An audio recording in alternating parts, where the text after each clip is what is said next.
Hello students, welcome to ज्ञान तृप्ति college YouTube channel. हम BSc final year electronics को continue कर रहे हैं। कल लास्ट लेक्चर में मैंने टी एंड पाई नेटवर्क आपको करवाए थे। टी नेटवर्क ऐसे थे जिसके अंदर जो रेजिस्टर या इम्पीडेंस जोड़ के टी जैसी शेप बने, और पाई नेटवर्क जब इम्पीडेंस या रेजिस्टर जोड़ के पाई जैसी शेप बन रही हो। जैसे कि पाई नेटवर्क कौन सा होगा, ये पाई नेटवर्क हो गया। बस इसको अपनों ने 4 डायमेंशन में शो किया था, मतलब 4 टर्मिनल नेटवर्क में शो किया था और कुछ भी नहीं किया था।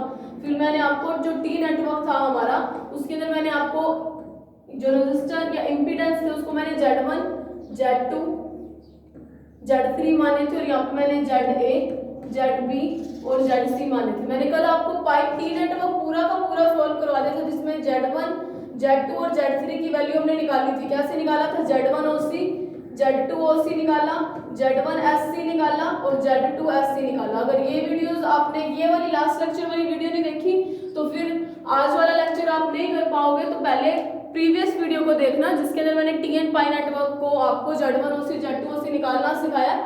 वो करने के बाद आप इस लेक्चर पे आना, ताकि आपको ये लेक्चर की बातें समझ आ सके कि अपने क्या करनी है। तो कल मैंने जो भी किया था मैंने वो वाली वैल्यूज एक बार नोट डाउन कर दी, क्योंकि अब बार बार करवाएंगे तो फिर टाइम वेस्ट होगा। तो मैंने ये अपना टी नेटवर्क था जिसके अंदर मैंने Z1 OC निकाला। आपको पता है Z1 प्लस Z3 के इक्विवेलेंट आता है, क्योंकि अगर ये टर्मिनल ओपन हो गए तो फिर करंट इस फ्लो में इस टर्मिनल इस लूप में आ ही नहीं पाएगा। अगर इस लूप में करंट नहीं आएगा, क्योंकि करंट ओपन लूप में नहीं मूव करता, करंट सिर्फ और सिर्फ क्लोज लूप में ही ट्रैवल करता है।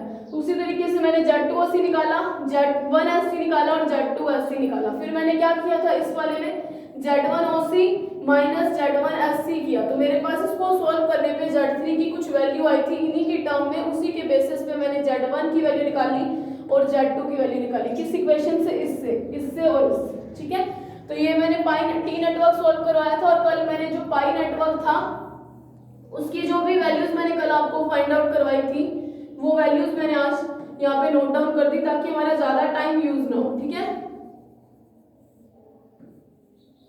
तो कल वाले लेक्चर से पहले ये वाला लेक्चर देखने का कोई मतलब नहीं है। पहले कल वाला देखना, फिर आज वाला देखना, फिर आपको बातें समझ आएंगी। ये ZB लिया था, इस तरीके का कल मैंने नेटवर्क लिया था। ठीक है, तो मैंने Z1, Z2, Z3 सबकी वैल्यू निकाल दी। अब कैलकुलेशन को फॉलो करना पड़ेगा। 1 से 2 बार आप टॉपिक को करोगे तो आपको याद रहेगा। देखो यही 1-2 टॉपिक ऐसे हैं जिसके अंदर आपको कैलकुलेशन को फॉलो करना पड़ेगा। ठीक है, तो अभी आपको कुछ भी नहीं करना, सिर्फ कैलकुलेशन को फॉलो करो। आप क्या करो, Z2 OC into Z1 SC करो। इनको कोई इक्वेशन दे देते हैं, इसको मैं यानी कि इसको दे देती हूँ मैं पहले। इसको दे देते हैं इक्वेशन नंबर 1, इसको दे देती हूँ 2, इसको 3, इसको 4। देखो एग्जाम में अगर आए टी नेटवर्क लिखो तब तो आपको ये वाला टॉपिक करना है, सिर्फ इतना। Z1 SC, Z1 OC minus Z1 SC निकालो और Z1 Z2 की वैल्यूज निकाल दो। अगर आज ये पाई नेटवर्क को सॉल्व करो तो आज वाला करना है, और उसके बाद एक और टॉपिक पेपर में आता है टी एंड पाई नेटवर्क का कन्वर्जन दिखाओ, तो वो करके देखेंगे वो कैसे होता है।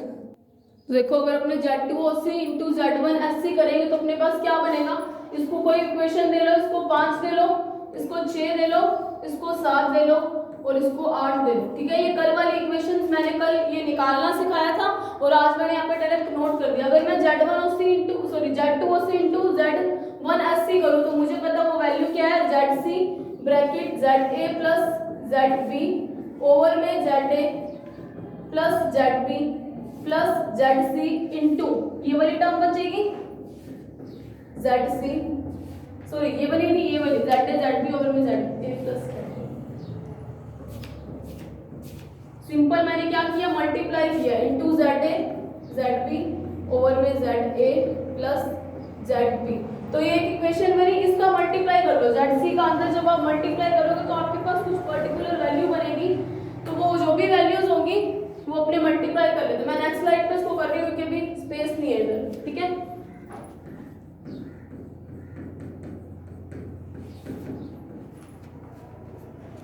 Z2 OC की वैल्यू क्या है,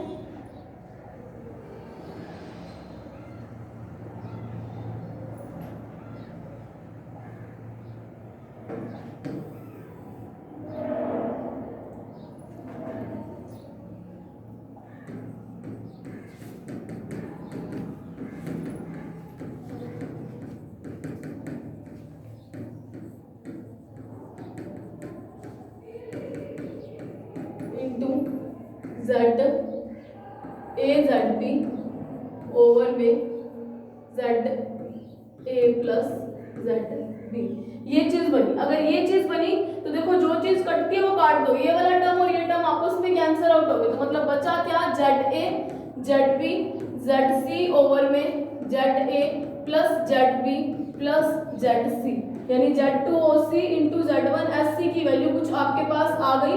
इसको हम दे लेते हैं इक्वेशन नंबर जो भी हमारे आगे चल रही हो, ये 8 तक दे दी, मैं इसको इक्वेशन नंबर 9 दे दी।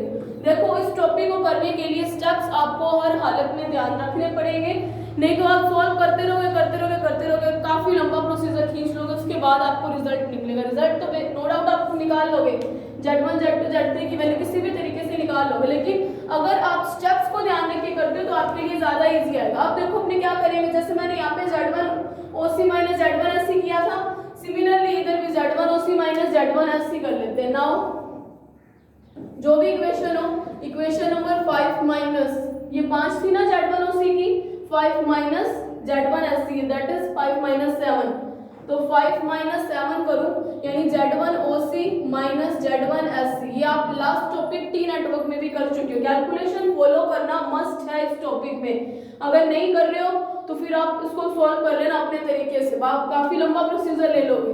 तो यहाँ पे क्या आएगा, ZA bracket ZB plus ZC over में ZA plus ZB plus ZC minus Z1SC की वैल्यू क्या देखो, ZA ZB ओवर में ZA प्लस ZB,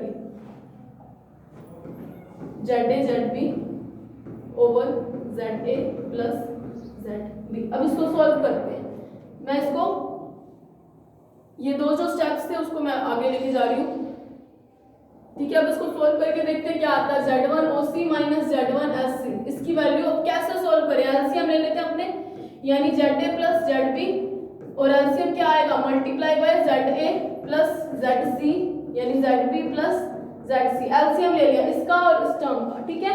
जब अब मैं एलसीएम लूंगी तो मेरे पास जो भी वैल्यू बनेगी, यहाँ पे क्या बना, ZA into ZB plus ZC into में यहाँ पे क्या आएगा, ZA प्लस ZB, मतलब जो भी टर्म्स बनती जा रही हैं आप उनका मल्टीप्लाई करते जाओ, और जब इनका मल्टीप्लाई करोगे तो आपके पास एक पर्टिकुलर वैल्यू आएगी, वो वैल्यू मैं यहाँ पे चलो अपने सॉल्व भी कर लेते हैं, minus ZA ZB into ZA plus ZB plus ZC, तो मल्टीप्लाई करते हैं अपने, फिर अब ZA plus ZB as it is पड़ा है, पहले मैं इस ZA का अंदर मल्टीप्लाई कर देती हूँ, यहाँ पे क्या बनेगा, ZA ZB plus ZA ZC minus ZA का square into ZB plus ZA ZB का स्क्वायर, ये माइनस है, ये देखो प्लस ZA ZB और ZC बचा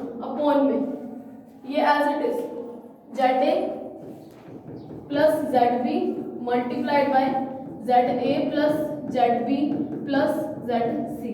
आगे और सॉल्व हो सकता है, अभी मल्टीप्लाई करते हैं ZA का इस वाली इक्वेशन में, फिर ZB का इस वाली इक्वेशन में, तो बनेगा क्या, ZA का square into ZB plus ZA into ZA का square into ZC plus ZB का करोगे तो सिमिलरली ZA ZB का स्क्वायर मल्टीप्लाइड बाय प्लस में ZA ZB और ZC, यानी इस टर्म का इसके साथ मल्टीप्लाई किया, माइनस माइनस साइन का अंदर मल्टीप्लाई करवा देती हूँ, ZA का square ZB plus ZA ZB का square plus ZA, sorry plus नहीं है, सारे साइन माइनस हो जाएंगे, उसका रीजन है माइनस साइन का अंदर मल्टीप्लाई हम करवा चुके हैं, माइनस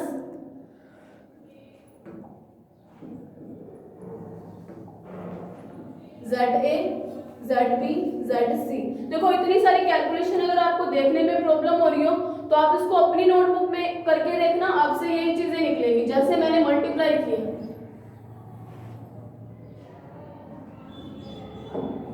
अपॉन में ये as it is whole term जो चल रही है, ZA plus ZB into ZA plus ZB plus ZC, कुछ नहीं किया मैंने, इक्वेशन नंबर 5 माइनस 7 किया मैंने, किया क्या है, Z1OC माइनस Z1SC किया, जो टर्म्स कैंसिल आउट हो रही है हम कैंसिल कर देते हैं, ZA plus ZB plus ZC ये कैंसिल, एक प्लस में एक माइनस में पड़ा है, फिर क्या कैंसिल हो रहा है, Z A square into B cancelled, Z A square into C पड़ा है हमारे पास, इसके जैसा कोई और टर्म नहीं है, लेकिन Z A into Z B square minus में पड़ा है, कट गया, यानी बची क्या चीज, सिर्फ Z A square into Z, ये Z1 OC minus Z1 SC, ये बचा क्या, Z A square Z C upon Z A plus Z B into Z A plus Z B plus Z C बचा। अब इसको कोई इक्वेशन नंबर दे लो जो उन्होंने अभी तक नहीं दी है। जो इक्वेशन थी, देखो मैंने क्या किया है, पहले मैंने क्या किया, Z1 OC Z2 OC सबकी वैल्यूज निकाली, फिर मैंने क्या किया, Z2 OC इंटू मैंने क्या कर दिया, Z1 OC कर दिया, और उसको जो भी दिया मैंने इक्वेशन नंबर 9 दे दिया। और अगला स्टेप मैंने क्या किया, Z1 OC minus Z1 SC, steps को आपको ध्यान रखना ही पड़ेगा, ठीक है। तो ये मेरी इक्वेशन नंबर होगी 10। अब मैं नेक्स्ट स्लाइड पे क्या करती हूँ, दोनों की वैल्यूज रख देती हूँ ताकि अब अपने नेक्स्ट स्लाइड पे चलते हैं, ठीक है, या यहीं पे कर लेते हैं। अब अपने क्या करते हैं, इसी इक्वेशन नंबर 10 को now equation 10 multiplied by Z2 OC, ऐसा क्यों किया आपको अभी पता चलता जाएगा, जैसे जैसे आप स्टेप्स को करोगे आपको सब चीजें क्लियर होती जाएंगी, ठीक है। Equation number multiplied by Z2 OC, अब Z2 OC की मेरे पास एक वैल्यू पड़ी है, वो क्या है, ये है ZC into ZA plus ZB over में ZC plus ZA plus ZB। देखो मैं मानती हूँ अभी आपको कैलकुलेशन लेंथी लग रही होगी, लेकिन अगर आप इस कैलकुलेशन को खुद करोगे, Z1 OC minus Z1 SC, steps को ध्यान रखना, जब आप डेरिवेशन करोगे ना इस टॉपिक को निकालने, तो आपको वैल्यूज तो आपको निकालनी आएगी, लेकिन आप स्टेप्स को ध्यान रखना, तो आप आराम से इसको कर लोगे, ठीक है। अगर स्टेप्स नहीं याद कर पा रहे हो तो फिर कोई फायदा नहीं है। और ये टॉपिक मोस्ट इंपोर्टेंट है एग्जाम के पॉइंट ऑफ व्यू से, पेपर में काफी बार आया हुआ है। ये इक्वेशन नंबर 10 थी। Now equation 10 multiplied by Z2 OC, बस स्टेप्स को ध्यान रखो, तो टॉपिक बिल्कुल भी लेंथी नहीं है, बिल्कुल भी टफ नहीं है, फ्री के नंबर है। ZA स्क्वायर ZC ओवर में ZA प्लस ZB इंटू में ZA plus ZB plus ZC। Z2 OC की वैल्यू करनी है, ZC ब्रैकेट Z2 OC की वैल्यू देखते हैं, जो मल्टीप्लाई करनी है वो ये है।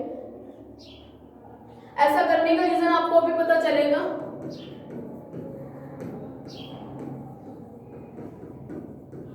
ऐसा करने का एक ही रीजन है कि ये जो एक्स्ट्रा टर्म आई थी आपस में कैंसल आउट हो जाएंगे हमारे पास। अगर ये कैंसिल आउट हो गई तो अब मुझे देखो यहाँ पे इस स्टेप में मैंने Z2 OC से मल्टीप्लाई किया, तो Z2 OC into Z1 OC minus Z1 SC, अब इसकी कुछ वैल्यू आई is equals to Z square A square Z square C upon ZA plus ZB plus ZC का होल स्क्वायर बना। इसको आप दे लो इक्वेशन नंबर 11। अब जो 11वीं समीकरण है इसके अंदर ये जो 9th इक्वेशन आपकी आई है, 9th इक्वेशन कौन सी आई है, Z2 OC into Z1 OC sorry Z2 OC into Z1 SC, ये 9th इक्वेशन का डिवाइड लगा दो। जब आप डिवाइड लगाओगे कुछ टर्म्स कैंसिल आउट हो जाएंगे। क्यों हम कर रहे हैं, सब्र रखना, इस कैलकुलेशन को देखना, आपको अपने आप ये सारी की सारी चीजें समझ आ जाएंगी। तो अब देखो इन दोनों का डिवाइड लगाती हूँ, अगर मैं डिवाइड लगाऊंगी तो मुझे पता है क्या चीज बनेगी। देखो सबसे पहले तो हम यहाँ पे अंडर रूट में ले लेते हैं, क्योंकि ये सारी की सारी टर्म्स स्क्वायर में है। अगर ये सारी की सारी टर्म्स स्क्वायर में है तो रूट आ जाएगा Z2 OC into Z1 OC minus Z1 SC, तो इसकी वैल्यू आ गई is equals to ZA ZC over में ZA plus ZB plus ZC। इसको दे देना समीकरण नंबर 11। अब क्या करना है, equation number 11 divided by 9 equation कौन सी थी, Z2 OC minus Z1 SC, जिसकी वैल्यू क्या है ZA ZB ZC ओवर में ZA plus ZB plus ZC। अब देखो डिवाइड लगाने का एक ही रीजन है कि ऊपर इधर बन गए ZA ZC और इधर ऊपर क्या पड़ा ZA ZB ZC, मतलब जितनी टर्म्स कटनी होगी वो सारी कट जाएंगी, ये भी आपस में कट जाएगा। बचेगा क्या, सिर्फ और सिर्फ एक ZB बचेगा, तो उसकी वैल्यू हमारे पास आ जाएगी। और टी और पाई नेटवर्क को जैसे टी नेटवर्क में किया था, किसी एक की वैल्यू निकालनी थी, उसी तरीके से यहाँ पे करेंगे। तो नेक्स्ट इक्वेशन में करती हूँ मैं। सो अपने को क्या मिलेगा, Z2 OC Z1 OC minus Z1 SC, ये अंडर रूट में है divided by Z2OC into Z1SC is equals to ZA ZC over में ZA plus ZB plus ZC divide किससे किया है, ZA ZB ZC divided by ZA plus ZB plus ZC। तो ये term मुझे पता आपस में कैंसिल आउट, तो ऊपर चली जाएंगी और यहाँ से ZA और ZC भी कैंसिल आउट, तो यहाँ से वैल्यू किसकी आएगी, 1/ZB की आएगी। तो 1/ZB की जो भी वैल्यू है उसको रिवर्स कर दो, वहां से आप ZB की वैल्यू निकाल लोगे। कैसे आया ये, root Z2OC into Z1OC minus Z1SC upon में Z2OC into Z1SC is equals to 1/ZB बचा। तो यहाँ से ZB की वैल्यू क्या आएगी, Z2OC into Z1SC divided by root Z2OC into Z1OC minus Z1SC। तो यहाँ से आई हमारे पास एक ZB की वैल्यू, इसको दे लेना समीकरण नंबर 12। तो ZB की वैल्यू आने के बाद अपने को किसकी वैल्यू निकालनी है, ZC की वैल्यू, ZA की वैल्यू निकालनी है। तो जब इस ZB की वैल्यू आप अलग अलग इक्वेशंस में रखोगे, इन सब में कौन सी इक्वेशन में, इनमें, इसमें जब आप ZB की वैल्यू निकालोगे इसमें रखोगे, इसमें रखोगे, तो आपको कुछ ना कुछ वैल्यूज मिलेंगी, तो वो ZA ZC की वैल्यूज आ जाएंगी। तो देखो इस टॉपिक में मैंने क्या किया, जब आपने पाई नेटवर्क को सॉल्व किया तो ये टर्म्स तो मैंने आपको कल निकलवा दी थी ये चारों। अभी मैंने आज के टॉपिक में अगर मैं कैलकुलेटिव पार्ट रखूं तो मैंने कैलकुलेटिव पार्ट क्या रखा, आप अपने दिमाग में से पिक्चर बनाना कि Z1OC Z1SC इन सब की वैल्यूज निकालने के बाद हमने क्या किया, Z2OC इंटू Z1SC किया, ये कर लिया, जितना सॉल्व होता था हो गया। उसके बाद क्या किया, Z1OC माइनस Z1SC किया। ये टॉपिक आप टी नेटवर्क में भी कर चुके हो, ये इतनी टर्म है ना। टी में तो सिर्फ इसको करने से कुछ की वैल्यू आ गई थी, तो अपने को ज्यादा आगे जाने नहीं पड़ा, लेकिन पाई नेटवर्क थोड़ा कॉम्प्लिकेटेड है, इसीलिए इसको थोड़ा ज्यादा सॉल्व करना पड़ा। तो दूसरा स्टेप हमने क्या लिया इसी टॉपिक के अंदर, फिर क्या किया मैंने, Z2OC का इसके साथ मल्टीप्लाई कर दिया, ठीक है। इस तरीके से ध्यान रखना, मल्टीप्लाई करने के बाद Z2OC into Z1OC minus Z1SC जो भी आया उसका डिवाइड किससे दे दिया, Z2OC into Z1SC।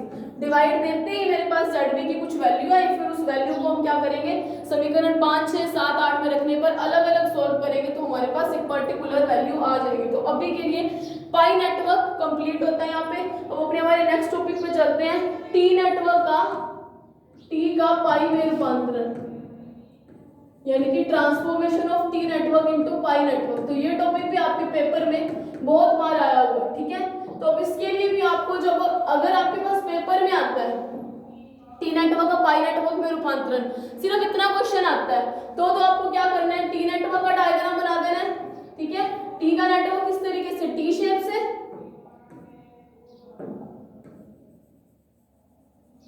T shape में टी नेटवर्क, ये टी नेटवर्क, इसको मैंने क्या लिया, Z1, Z2 और Z3, ये 2 टर्मिनल्स और ये 1 टर्मिनल, मतलब 1 एज ए इनपुट काम करेगा और 2 एज ए आउटपुट काम करेगा। अगर एग्जाम में आता है तो आपको सिर्फ और सिर्फ वही चीजें लिखनी है जो मैं अब आपको लिख के बता रही हूँ, ठीक है। मतलब जो मैं अभी वही पॉइंट्स आपको यूज करने हैं, उसके अलावा कोई भी पॉइंट यूज मत करना। लेकिन अगर सिर्फ आ जाए पेपर में कि पाई नेटवर्क को सॉल्व करो, तब आपको करना पड़ेगा, ठीक है। जैसे कि अभी मैं आपको बताती हूँ, ये टी नेटवर्क है और ये पाई नेटवर्क है। पाई नेटवर्क को डेल्टा नेटवर्क भी बोला जाता है और इसको स्टार भी बोला जाता है। क्यों बोला जाता है मैंने आपको कल बता दिया, ठीक है।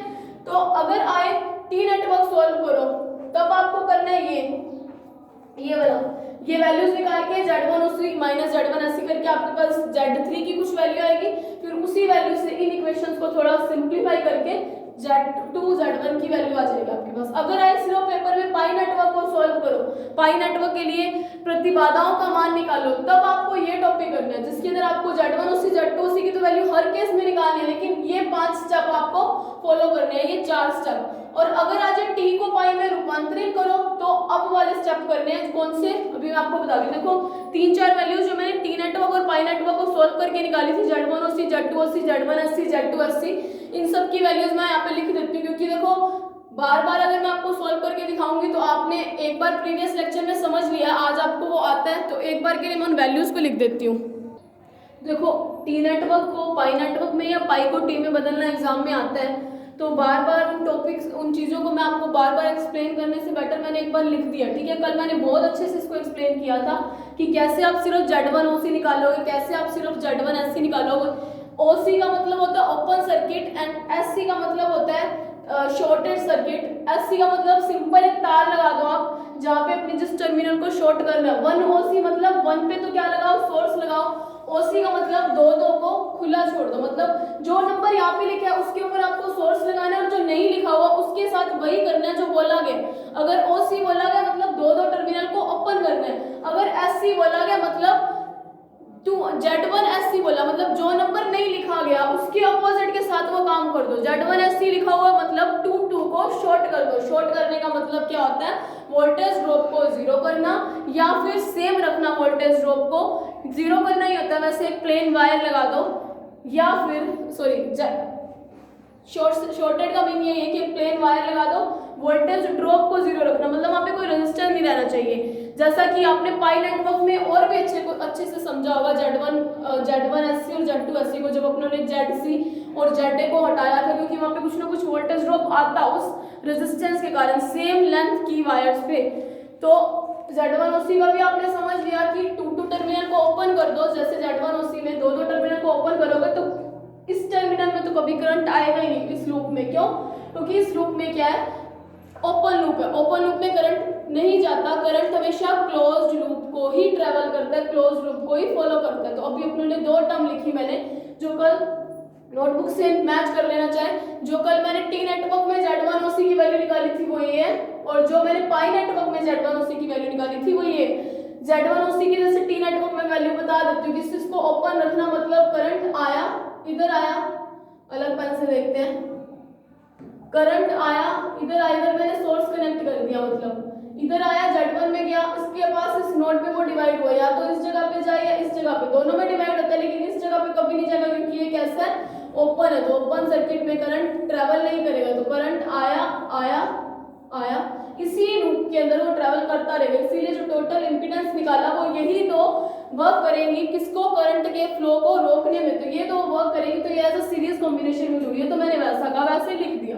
और अगर बात करें इस वाले लूप की, तो इस लूप में हमें पता है कि यहाँ पे देखो मैंने Z2OC निकाला है, मतलब या Z1OC ले लेते हैं, मतलब इस टर्मिनल को मैंने क्या करना है, ओपन करना है। अगर इस टर्मिनल को ओपन करना है, करंट आया, नोड पे डिवाइड हुआ, इधर डिवाइड हुआ और इधर गया, और इधर भी गया, इधर भी गया, इधर नहीं जाएगा क्योंकि ये ओपन है। तो मतलब अब क्या होता है, ZB और ZC इस तरीके से काम करने लगे हैं। यहाँ पे अपनों ने बैटरी जोड़ दिया, मतलब ये दोनों तो एज अ सीरीज रह गए, ये इन दोनों के पैरेलल रह गए। तो यही काम मैंने किया हुआ, ठीक है। तो ये Z1OC में कैसे, ZA सीरीज में है कि ZA पैरेलल में, इन दोनों के सीरीज के, ठीक है। तो वही चीज मैंने वहां पे लिखी हुई। तो ये चीज आपको अच्छे से समझ आ गई होगी मेरे हिसाब से, बार बार एक्सप्लेन करने की जरूरत नहीं है, इसीलिए मैं बार बार एक्सप्लेन कर भी नहीं रही हूँ आपको। तो अभी अपने इसके लिए भी कैलकुलेशन को ही फॉलो करना है, तो कैलकुलेशन आपके लिए ध्यान रखनी बहुत जरूरी है इन 2 टॉपिक्स में। अगले टॉपिक में इतना कैलकुलेटिव काम नहीं है, मतलब अगर आप यहाँ पे कैलकुलेशन को फॉलो नहीं करते हो, जैसा मैंने बताया वो नहीं करोगे, तो लॉस आपका ही है, क्योंकि आप उसको सॉल्व करते जाओगे तो बिना मतलब कि आप अलग से इक्वेशंस उठा के मल्टीप्लाई करोगे, डिवाइड करोगे, ऐड करोगे, सब्ट्रैक्ट करोगे, तो वो काम चलता रहेगा, तो लेंथी प्रोसीजर हो जाएगा, ठीक है। जब आपको टी को पाई में रूपांतरित करना है, तो आपको एक और नई प्रतिबाधा की जरूरत होती है, वो होती है Z12OC। 12OC मतलब OC यहाँ पे शो कर रहा है, ओपन रखना। 12OC मतलब किसी एक 1 और 2 पे हमें क्या लगाना है, सोर्स कनेक्ट कर दे रहे हैं, ठीक है। और एक 1 और 2 को क्या रखना है, ओपन रखना है, यानी कि मैंने इन दोनों को ओपन रख लिया, ठीक है। Z1OC किसी को भी ओपन रख सकते हो, इसको भी ओपन रख सकते हो, उसको भी रख सकते हो, मर्जी आपकी है, ठीक है।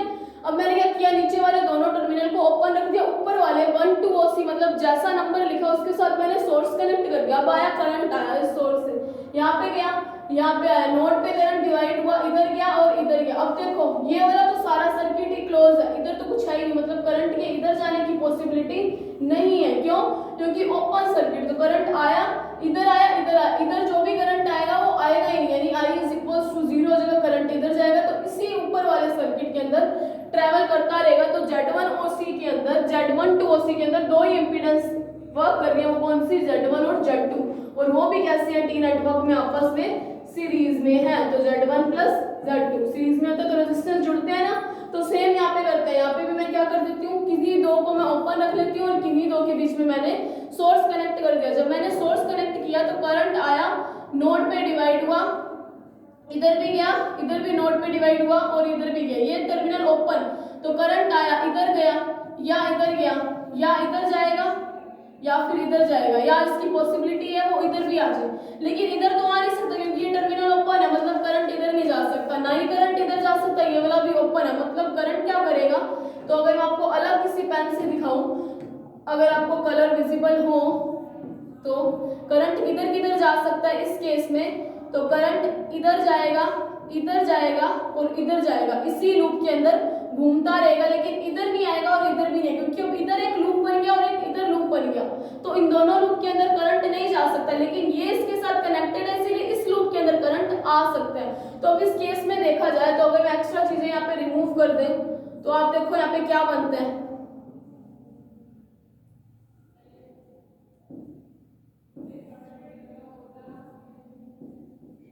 अगर देखें अपने तो अपने पास क्या बन रहा है, करंट इधर गया, इधर गया, इधर गया, इधर गया और इधर रह गया, मतलब इन्हीं तीन रेजिस्टेंस के अंदर जाएगा, इस साइड भी नहीं जाएगा और इस साइड भी नहीं जाएगा, क्योंकि दोनों टर्मिनल ओपन छोड़े हुए, मतलब अब देखो ZA और ZC तो आपस में एक ही वायर से कनेक्टेड है इस केस में, और Z2 ZB जो है इनसे अलग वायर से कनेक्टेड है, मतलब इस केस में अगर मुझे पाई नेटवर्क में निकालना हो तो मेरे पास क्या बनेगा, ZB पैरेलल है किनके, ZA प्लस ZC के।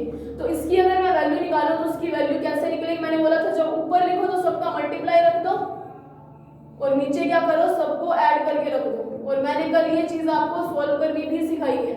तो ZA plus ZB plus ZC, अगर टी को पाई में या पाई को टी में रूपांतरित करना है तो टॉपिक यहाँ से शुरू करोगे, इसको आप दे लो इक्वेशन नंबर 1, इसको दे लो 2, इसको दे लो 3, तो Z1OC Z2OC और Z12OC एक नई टर्म यहाँ पे हमने फाइंड आउट की है। तो अब देखो अब इनको सॉल्व कैसे करोगे, इनको सॉल्व करने के लिए आप एक काम कर सकते हो, 1 2 3 इन सबको ऐड कर दो।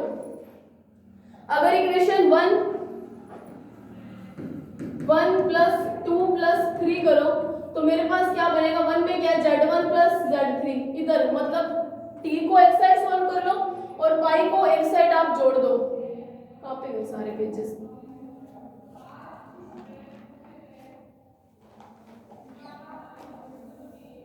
ये ठीक है। तो Z1 प्लस Z3 इन सबको, मतलब इन सबको जोड़ दो आपस में और इन सबको जोड़ दो, अगर इन सबको जोड़ोगे तो अपने पास क्या बनेगा,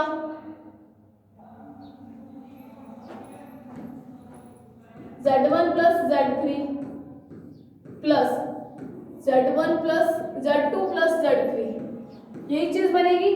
और उधर वाले को भी सॉल्व करते हैं, जो अपनों ने Z1OC की निकाली है वो कितनी निकाली है, Z1 प्लस Z2, ये वैल्यूज मैंने यहाँ से लिखी है, ठीक है। कौन सी इक्वेशन से, इस इक्वेशन से, पेजेस मिसमैच हो गए हैं तो अब इसको लिखते हैं, या अपने इसी पेज पे लिख लेते हो क्योंकि अब वहां पे मुझे बार बार इसको चेंज करना पड़ेगा। देखो यहाँ से मैं सबकी वैल्यूज लिख लेती हूँ, अगर मैं यहाँ पे लिखूँ इनकी वैल्यूज तो इन सब का एज अ होल जो मेरे पास ऐड आएगा वो क्या आएगा, Z1 plus Z3 plus Z2 plus Z3 plus Z1 plus Z2, ये चीज बनी। ये किसके लिए, टी नेटवर्क के लिए। सिमिलरली अगर मैं पाई नेटवर्क के लिए निकालूं तो पाई नेटवर्क के लिए मेरे पास एडिशन में क्या बनेगा, जो भी चीज मेरे पास बनेगी अपने वो लिख लेते हैं। सबसे पहला तो ये था, शायद देख ही लेते हैं क्या आया था, ZA ZB plus ZC plus ये वाली टर्म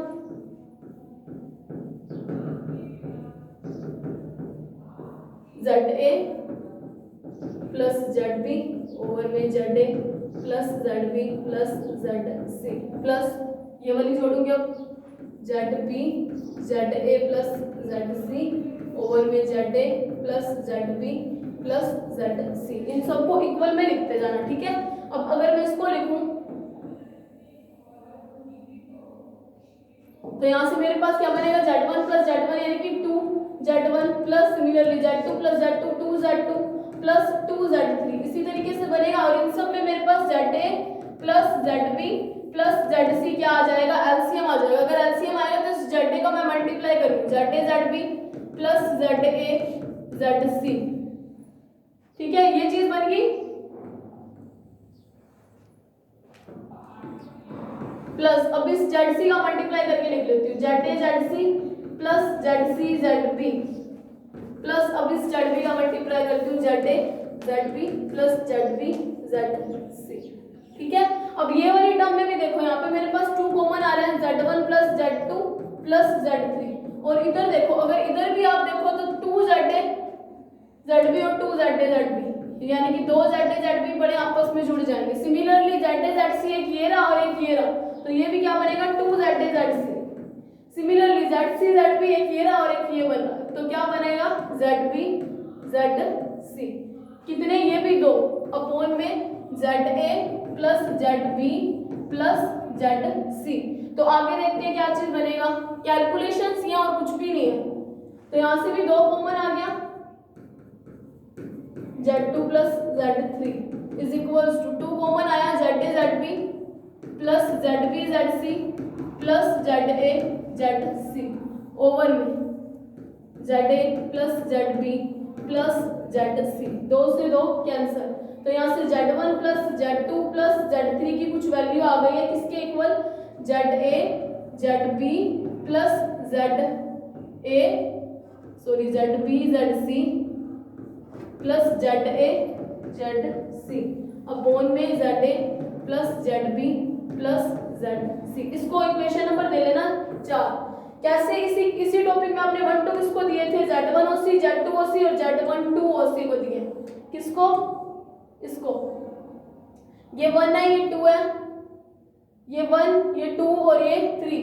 नई जो इक्वेशन की है इन सबको ऐड कर दिया। अगर मैंने ऐड कर दिया तो एक चीज मुझे दिख रही है, नई इक्वेशन में जो LHS थी उसमें मेरे पास क्या बना, Z1 plus Z2 plus Z3 यानी कि, और इस इक्वेशन में मेरे पास क्या पड़ा, Z1 प्लस Z2।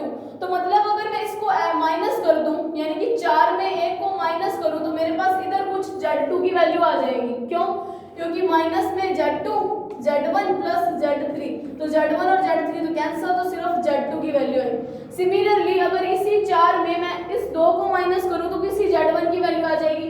इसी 4 में मैं अगर इस 3 को माइनस करूं, कहाँ गई वो, ये Z1 plus Z2 plus Z3 में से मैं माइनस करूं किसको, Z1 और Z2 को, दोनों ऐड को, तो ये दोनों टर्म्स तो कट जाएंगे और मेरे पास किसकी वैल्यू बचेगी, सिर्फ Z3 की। तो अगला स्टेप यही करना है, Z1 इक्वेशन नंबर 4 क्या करना है, इक्वेशन नंबर 4 -1 और equation number 4 minus equation number 2 करोगे और सिमिलरली इक्वेशन नंबर 4 -3 करोगे।